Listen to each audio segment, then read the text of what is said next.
Hello viewers, welcome to my botanical blitz. আশা করি আপনারা সবাই ভালো আছেন, আমিও ভালো আছি। এই যে দেখুন, এটা আমার চেরি ফল গাছ।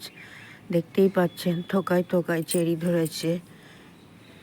এই যে কত চেরি, প্রত্যেকটা ব্রাঞ্চে চেরি এসছে এবং গাছ ভর্তি করে ফুল আছে। আমি চেরি গাছের মাটি তৈরি করেছিলাম 50% বাগানের মাটি, 30% গোবর সার, 20% কোকোপিট দিয়ে। কোকোপিটটা অবশ্যই আপনারা দেওয়ার চেষ্টা করবেন গাছে, তাতে জল ধরে রাখার ক্ষমতা থাকে। এই যে দেখুন, গাছের পাতা কত সবুজ এবং সতেজ আছে, আর প্রচুর চেরি এসছে। আমি সপ্তাহে খোল ভেজানো জল দেই, সরিষার খোল ভেজানো জল, আবার কিচেন ওয়েস্ট ভেজানো জলও দেই, আর সপ্তাহে নিম তেল এবং ফাঙ্গিসাইড স্প্রে করে দেই। যে দেখুন কত চেরি।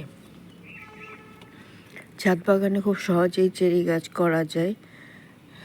এরকম চেরি গাছে যত্ন করলে পাতা সবুজ এবং সতেজ থাকবে, একটাও পোকামাকড়ের আক্রমণ নেই, পিঁপড়ে নেই, গাছ সুন্দর এবং সতেজ আছে। ভিডিওটি ভালো লাগলে প্লিজ সাবস্ক্রাইব করবেন, সাবস্ক্রাইব করে আমার পাশে থাকবেন। আজকে আসি, টাটা।